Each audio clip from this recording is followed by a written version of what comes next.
हिमाचल में आम आदमी पार्टी का बड़ा कुनबा, मिली नई मजबूती। नैना चौजर ने थामा आम आदमी पार्टी का दामन। आम आदमी पार्टी के सुप्रीमो अरविंद केजरीवाल की मौजूदगी में हुई शामिल। जयराम सरकार पर कौल सिंह के कटाक्ष। जयराम सरकार के फिजूल खर्ची के चलते कंगाली के राह पर हिमाचल प्रदेश। बीते 4.5 सालों में लिया 13,000 करोड़ रुपए से ज्यादा का कर्ज।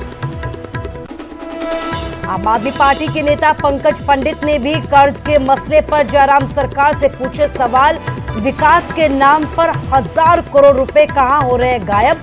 लगातार कर्ज के बोझ तले दब रहे हिमाचल को अब कैसे मिलेगी मुक्ति। राष्ट्रपति चुनाव के लिए आज होगी वोटिंग। देश भर के 4,800 विधायक और सांसद करेंगे वोट। विपक्षी कुनबे में बिखराव से द्रौपदी मुर्मू की बड़ी जीत के आसार।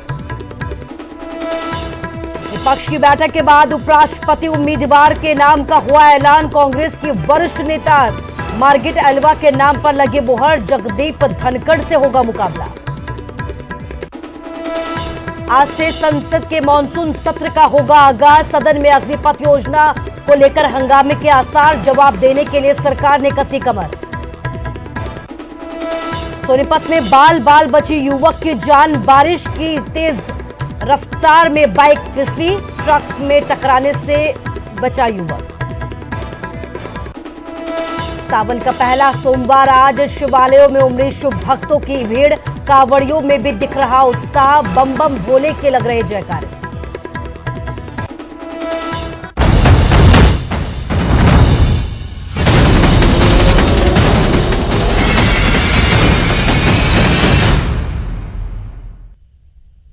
नमस्कार, स्वागत है आपका न्यूज 18 पंजाब हरियाणा हिमाचल में। मैं हूं आपके साथ कुसुम रावत। देवभूमि के दंगल में इस वक्त की बड़ी खबर आम आदमी पार्टी से है। हिमाचल में आम आदमी पार्टी का कुनबा लगातार बढ़ता जा रहा है। हिमाचल में आम आदमी पार्टी को लगातार मजबूती मिलती जा रही है। नैना चौजर ने अब आम आदमी पार्टी का दामन थाम लिया है। आम आदमी पार्टी के सुप्रीमो अरविंद केजरीवाल की मौजूदगी में नैना पार्टी में शामिल हुई हैं। हिमाचल चुनाव सह प्रभारी संदीप पाठक भी इस दौरान मौजूद रहे। नैना का ये कहना है कि काम की राजनीति से प्रभावित होकर ही उन्होंने आम आदमी पार्टी ज्वाइन की है।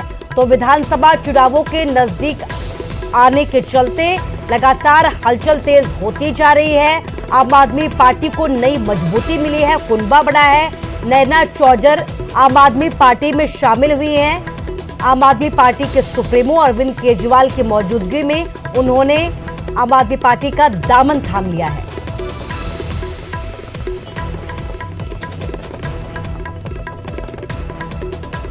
रणबीर हमारे संवाददाता हमारे साथ फोन लाइन पर जुड़ गया। रणबीर, कितनी मजबूती अब आम आदमी पार्टी को मिलेगी नैना के शामिल होने के बाद? देखिए कुसुम, अभी ये कह पाना तो जल्दबाजी है, लेकिन जिस तरह से ज्वाइनिंग अभी हो रही है तो आम आदमी पार्टी जो है कोशिश कर रही है कि कोई ऐसा बड़ा संदेश यहाँ से दिया जाए। कोई बड़े चेहरे जो साफ और स्वच्छ छवि के चेहरे जो है वो पार्टी में शामिल किया जाए तो उससे कुछ जो है मजबूती आम आदमी पार्टी को यहाँ पर मिलेगी। लेकिन कहीं कहीं पर जो है नाराजगी भी देखने को मिली है। जिस तरह से कांग्रेस में 2 नेता इनके शामिल हुए हैं। हालांकि ये दौर अभी जो है और चलेगा। जिस तरह से आम आदमी पार्टी भी लगातार कह रही है, कांग्रेस भी कह रही है और भाजपा भी ये कह ही रही है कि उनके संपर्क में अन्य पार्टियों के नेता हैं। जहां तक आम आदमी पार्टी का सवाल है, अभी ये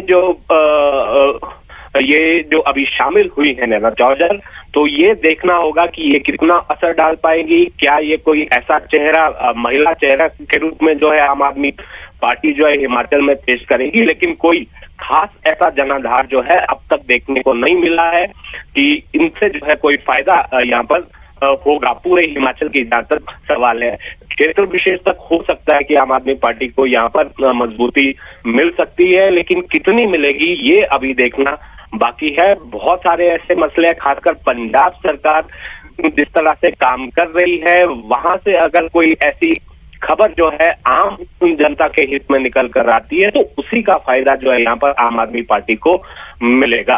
कुछ जी रणबीर, इस तमाम जानकारी के लिए आपका शुक्रिया। तो कोई बड़ा जनाधार नैना का नहीं है, लेकिन आम आदमी पार्टी ये दावा करती हुई लगातार नजर आ रही है कि बड़ी मजबूती मिलेगी, खासकर महिला उम्मीदवार के तौर पर जिस तरीके से नयना को शामिल किया गया उसे लेकर आसार जताए जा रहे हैं कि कहीं ना कहीं मजबूती आम आदमी पार्टी को हिमाचल में मिलती हुई नजर आएगी।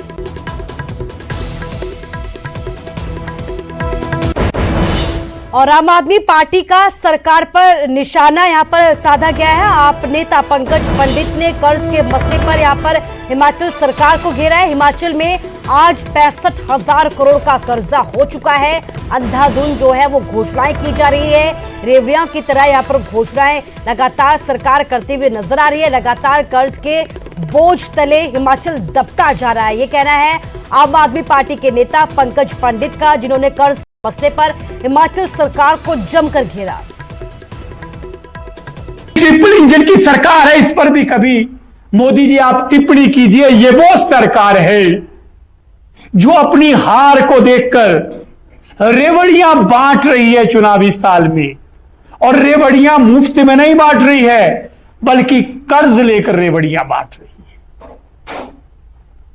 जब माननीय जयराम ठाकुर जी की सरकार हिमाचल प्रदेश में आई थी, हम लोगों पर 46,000 करोड़ रुपए का कर्ज था, जो आज बढ़कर 65,000 करोड़ रुपया बढ़ गया।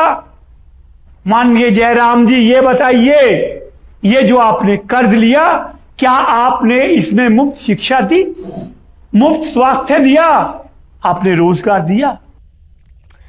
तो जयराम सरकार पर सिर्फ आम आदमी पार्टी ने ही नहीं बल्कि कांग्रेस भी यहां पर कर्ज के मसले पर सरकार को घेरती हुई नजर आई। फिजूल खर्ची के चलते कंगाली के राह पर हिमाचल पहुंच गया है, ये कहना है कौल सिंह ठाकुर का। वरिष्ठ नेता है कांग्रेस के। कर्ज के मसले पर हिमाचल सरकार को यहां पर घेरते हुए नजर आए। बीते 4.5 सालों में सिर्फ कर्ज ही लिया गया है। सरकार ने 13,000 करोड़ से ज्यादा का कर्ज लिया है, ये कहना है कौल सिंह ठाकुर का। और जाते हुए 80,000 करोड़ रुपए का कर्जा हिमाचल सरकार छोड़कर चली जाएगी। उन्होंने ये भी कहा है कि मुख्यमंत्री जयराम ठाकुर प्रचार के लिए बेतहाशा फिजूल खर्ची कर रहे हैं। कौल सिंह ठाकुर की तरफ से यह आरोप लगाया गया है कि मुख्यमंत्री जयराम ठाकुर के अफसरों पर भी पकड़ नहीं है। उन्होंने ये भी कहा है कि हिमाचल प्रदेश के इतिहास में पहले ऐसे मुख्यमंत्री जयराम ठाकुर हैं जिनके कार्यकाल में 7 मुख्य सचिव और 5 प्रिंसिपल सेक्रेटरी भी लगातार बदले गए हैं। इसके साथ ही बागवानी के मसले पर भी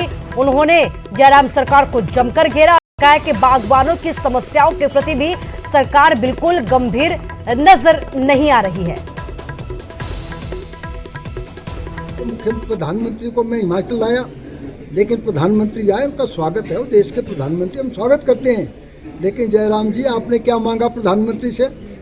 क्या दिया प्रधानमंत्री ने? आपने तो करोड़ों रुपए उन पर खर्च कर दिए। एंटरप्रेन्योर मीट धर्मशाला की आपने करोड़ों रुपए खर्च किए।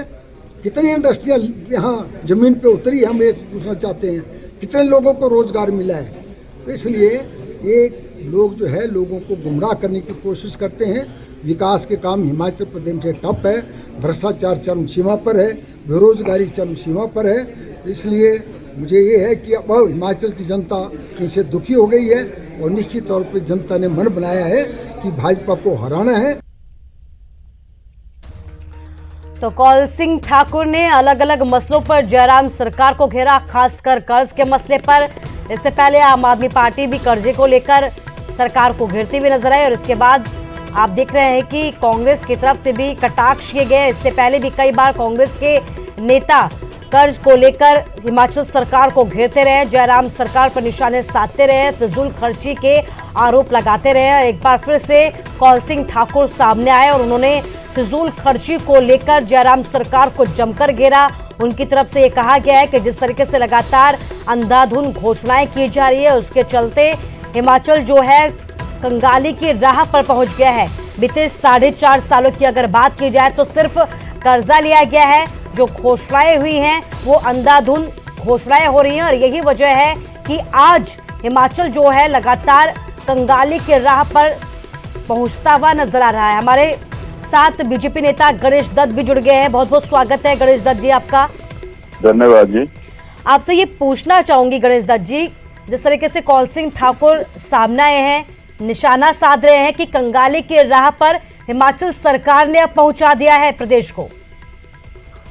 देखिए, जो कंगाली के कगार पर तो कांग्रेस पार्टी की एक गलत योजनाओं के कारण और अंधाधुंध कर्जा लेने के कारण प्रदेश जो है उस ओर बढ़ रहा था, लेकिन जब से भारतीय जनता पार्टी की सरकार आई है और अपने जयराम ठाकुर मुख्यमंत्री बने हैं, उन्होंने एक बेहतर प्रबंधन से हमने कभी भी अपनी जो लिमिट है उसको क्रॉस नहीं किया है, ओवरड्राफ्ट नहीं होने दिया है। और जो एक हमें कर्जा लेने की जो अनुमति है आरबीआई से और भारत सरकार से, उसके नीचे ही रहते हैं हमेशा। कभी भी हमने ओवरड्राफ्ट हमारी सरकार ने नहीं किया है पिछले 4.5 वर्षों के कार्यकाल में। लेकिन जिस समय कांग्रेस पार्टी की सरकार हिमाचल प्रदेश से गई थी, उस समय हिमाचल प्रदेश के ऊपर 60,000 करोड़ का जो है कर्जा हमारे ऊपर छोड़ गई थी। हमें उसकी देनदारी और उसका इंटरेस्ट भी पे करना पड़ रहा है। तो एक कांग्रेस पार्टी अपने किए हुए और आने वाले 25 साल के लिए देश जब शताब्दी मनाएगा तो हमारी 25 साल की यात्रा कैसी रहे, हम कितनी तेज गति से चले, कितनी नई ऊंचाइयों को पार करें, इसके संकल्प लेने का एक कालखंड है। और उन संकल्पों के प्रति समर्पित होकर के देश को दिशा देना, सदन देश का नेतृत्व करे, सदन के सभी माननीय सदस्य राष्ट्र में नई ऊर्जा भरने के लिए निमित्त बने, उस अर्थ में यह सत्र भी बहुत महत्वपूर्ण है। ये सत्र इसलिए भी महत्वपूर्ण है कि इसी समय राष्ट्रपति पद और उपराष्ट्रपति पद के चुनाव हो रहे हैं। आज मतदान भी हो रहा है और इसी कालखंड में देश को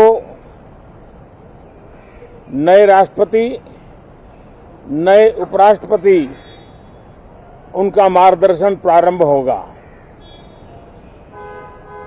हम हमेशा सदन को संवाद का एक सक्षम माध्यम मानते हैं, तीर्थ क्षेत्र मानते हैं, जहां खुले मन से संवाद हो,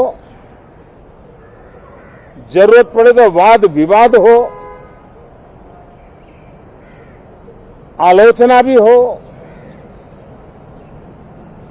बहुत उत्तम प्रकार का एनालिसिस करके चीजों का बारीकियों से विश्लेषण हो, ताकि नीति और निर्णयों में बहुत ही सकारात्मक योगदान हो सके। मैं सभी आदरणीय सांसदों से यही आग्रह करूंगा कि गहन चिंतन, गहन चर्चा, उत्तम चर्चा और सदन को हम जितना ज्यादा प्रोडक्टिव बना सके, सदन को जितना ज्यादा फ्रूटफुल बना सके, उसलिए सबका सहयोग हो और सबके प्रयास से ही लोकतंत्र चलता है, सबके प्रयास से ही सदन चलता है, सबके प्रयास से ही सदन उत्तम निर्णय करता है। और इसलिए सदन की गरिमा बढ़ाने के लिए भी हम सब अपने कर्तव्यों का निर्वाह करते हुए इस सत्र का राष्ट्रहित में सर्वाधिक उपयोग करें और हर पल याद रखें कि आजादी के लिए जिन्होंने अपनी जवानी खपा दी, अपना जीवन खपा दिया, जिंदगी जेलों में काटी, कुछ ने शहादत स्वीकार की, उनके सपनों को ध्यान में रखते हुए और जब 15 अगस्त सामने है तब सदन का सर्वाधिक सकारात्मक उपयोग हो, यही मेरी सबसे प्रार्थना है। आप सबका भी बहुत बहुत धन्यवाद। तो मॉनसून सत्र का आज से आगाज होने जा रहा है और मॉनसून सत्र के आगाज से पहले पीएम नरेंद्र मोदी को आप सुन रहे थे। लाइव जानकारी देते हुए पीएम नरेंद्र मोदी यहां पर नजर आए। आपको बता दें कि यहां पर आज से आगाज मॉनसून सत्र का होगा और कहा यह जा रहा है कि 24 बिल जो है वो पेश किए जाएंगे। चिंतन की बात कही है नरेंद्र मोदी में। हंगामे के आसार हैं, लेकिन पीएम की तरफ से कहा गया है कि चिंतन होना चाहिए, बातचीत होनी चाहिए, कामकाज सदन के अंदर होना चाहिए। तो राष्ट्रपति चुनाव के लिए आज से मतदान शुरू हो जाएगा। अब से थोड़ी ही देर में 10 बजे से वोटिंग प्रक्रिया शुरू हो जाएगी। एनडीए की ओर से द्रौपदी मुर्मू मैदान में है, विपक्ष की ओर से यशवंत सिन्हा चुनाव लड़ रहे हैं। 21 जुलाई को परिणाम घोषित कर दिए जाएंगे। एनडीए उम्मीदवार द्रौपदी मुर्मू के पास छोटी बड़ी कुल 27 पार्टियों का समर्थन हासिल है।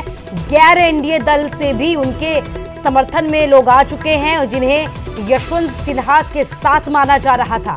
एनडीए उम्मीदवार द्रौपदी मुर्मू का इस चुनाव में पलड़ा भारी दिख रहा है। तो आज वोटिंग प्रक्रिया शुरू हो जाएगी। अब से थोड़ी ही देर में 10 बजे से वोटिंग प्रक्रिया शुरू हो जाएगी राष्ट्रपति चुनाव के लिए।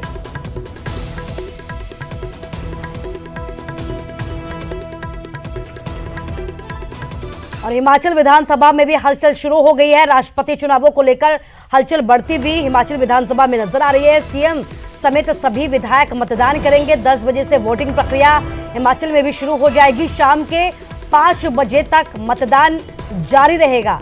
तो हिमाचल विधानसभा में भी हलचल शुरू हो गई है।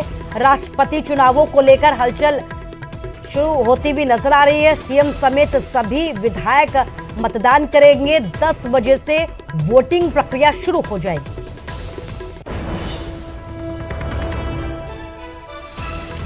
हमारे संवाददाता रणबीर हमारे साथ जुड़ गए हैं। रणबीर, 10 बजे से वोटिंग प्रक्रिया शुरू होगी, क्या कुछ अपडेट आपके पास?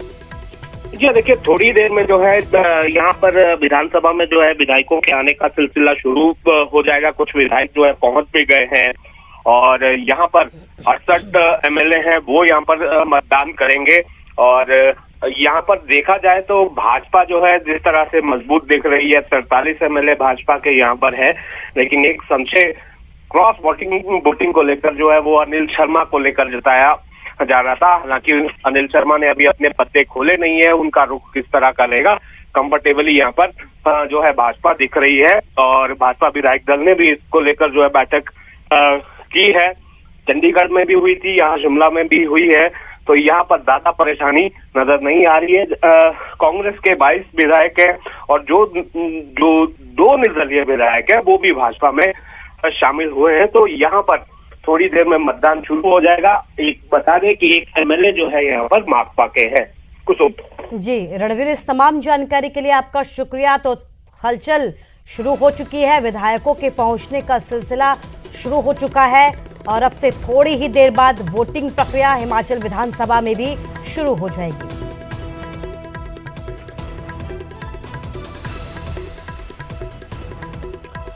और आज से संसद के मॉनसून सत्र की शुरुआत होने जा रही है और आज ही राष्ट्रपति चुनाव के लिए वोट डाले जाएंगे। ऐसे में सत्ताधारी पार्टी बीजेपी के लिए चुनौती बड़ी है।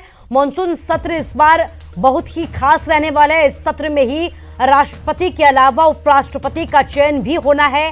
मॉनसून सत्र में इस बार 24 नए बिल सरकार की तरफ से पेश किए जाएंगे। मॉनसून सत्र में विपक्ष के साथ सरकार की जोरदार बहस होने के भी आसार है। इस दौरान आपको बता दें कि 18 जुलाई से शुरू होकर यह सत्र कहा यह जा रहा है कि 12 अगस्त तक चलेगा।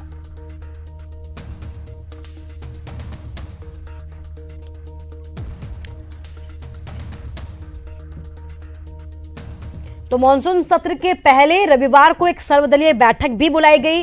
सर्वदलीय बैठक में रक्षा मंत्री राजनाथ सिंह, पीयूष गोयल, प्रहलाद जोशी मौजूद रहे। इसके साथ ही इस बैठक में जानकारी दी गई कि सदनों में 14 पेंडिंग विधेयक और 24 नए विधेयक लाए जाएंगे।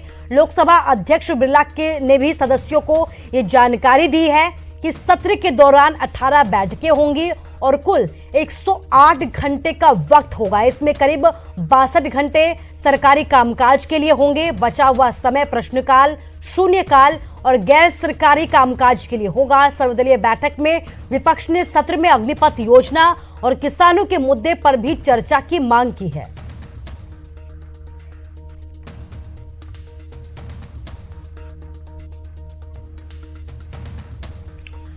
उपराष्ट्रपति पद के लिए विपक्ष ने पूर्व राज्यपाल मार्गरेट अल्वा को उपराष्ट्रपति के पद का उम्मीदवार बनाया है, तो वहीं सत्ता में काबिज एनडीए ने पश्चिम बंगाल के राज्यपाल जगदीप धनखड़ को उम्मीदवार बनाया है। उपराष्ट्रपति पद के लिए 19 जुलाई को नामांकन की आखिरी तारीख रखी गई है और 6 अगस्त को वोट डाले जाएंगे। मौजूदा उपराष्ट्रपति एम वेंकैया नायडू का कार्यकाल 10 अगस्त को खत्म हो रहा है।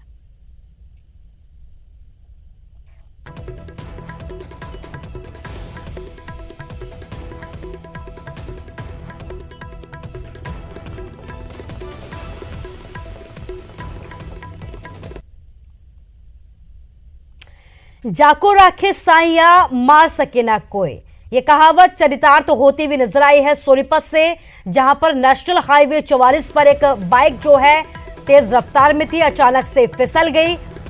तस्वीरों के जरिए आप देख सकते हैं कि किस तरीके से वक्त रहते ये बाइक सवार उठता है और भागता हुआ यहां पर नजर आता है और इस दौरान ट्रक में टकराने से बाल बाल ये युवक बच जाता है। तो सोनीपत की ये लाइव तस्वीरें, हादसे की ये लाइव तस्वीरें हैं। बारिश हो रही थी, इसी दौरान तेज रफ्तार बाइक जो है यहां पर फिसल जाती है, युवक बाइक से नीचे गिर जाता है। इसी दौरान पीछे से एक ट्रक आ रहा था, लेकिन युवक ने यहां पर भागकर अपनी जान बचाई और आप देख सकते हैं कि किस तरीके से बाल इस युवक की जान बचती है।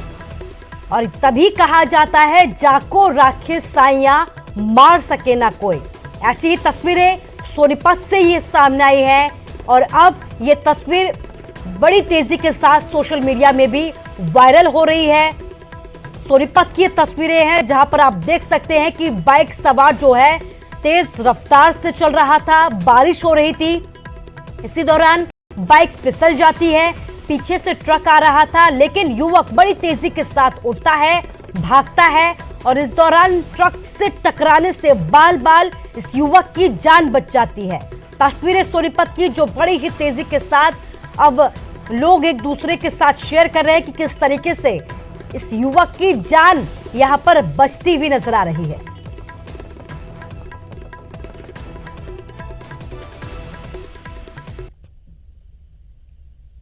और सावन का आज पहला सोमवार है, जिसे लेकर शिव भक्तों में खासा उत्साह नजर आ रहा है। शिव मंदिरों में भक्तों की भारी भीड़ नजर आ रही है। आज भगवान शिव का विशेष जलाभिषेक भी किया जा रहा है। मंदिरों की सजावट भी देखने लायक है। पंजाब, हरियाणा, हिमाचल समेत देश भर में सावन के पहले सोमवार को लेकर शिव भक्तों में खासा उत्साह नजर आता है। भक्त आज अपने भोले बाबा को खुश करने के लिए व्रत करते हैं, पूजा पाठ करते हैं, जलाभिषेक करते हैं, शिव को बेलपत्र चढ़ाते हैं, भांग धतूरे चढ़ाते हैं। इसके अलावा कांवड़ यात्रा के भी अलग अलग रंग देखने को मिल रहे हैं। बम भोले के जयकारों के साथ शिवालयों में शिव भक्तों की भीड़ लगातार उमड़ती हुई नजर आ रही है। तस्वीरें आपको दिखा रहे हैं, शिव भक्तों की ये भीड़ है। बम बम भोले के जयकारे लगाए जा रहे हैं, हर हर महादेव के जयकारे लगाए जा रहे हैं। सावन के सोमवार का आज पहला सोमवार और तस्वीरों के जरिए आप देख सकते हैं कि शिवालयों में किस तरीके से लंबी भीड़ शिव भक्तों की देखी जा रही है। शिव का जलाभिषेक करने के लिए बड़ी संख्या में शिव भक्त मंदिर पहुंच रहे हैं। आज शिव का विशेष जलाभिषेक किया जाता है, उन्हें बेलपत्र चढ़ाए जाते हैं, उनकी पूजा अर्चना विशेष तरीके से की जाती है। अलग अलग तस्वीरें, अलग अलग जगहों की तस्वीरें हैं जहां पर शिव भक्त मंदिरों में पहुंच रहे हैं और इसके साथ ही हर हर महादेव के जयकारे भी यहां पर लगाए जा रहे हैं।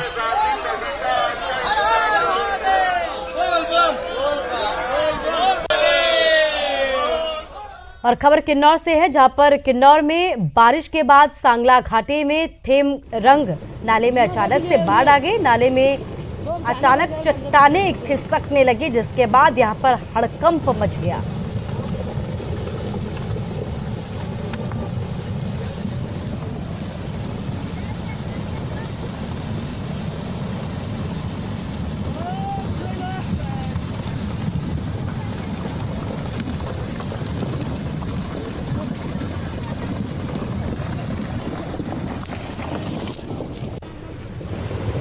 किन्नौर की ये तस्वीरें आप देख सकते हैं कि किस तरीके से पत्थरों की बाढ़ यहां पर अचानक से आ गई। इन तस्वीरों को वहां पर मौजूद लोगों ने अपने कैमरे में कैद कर लिया। सांगला घाटी की ये तस्वीरें हैं, जहां पर आप देख सकते हैं कि नाले में अचानक से पत्थरों की ही बाढ़ आने लगी। यहाँ मौजूद लोगों ने भागकर अपनी जान बचाई। हालांकि इन तस्वीरों को उन्होंने अपने कैमरे में भी कैद कर लिया।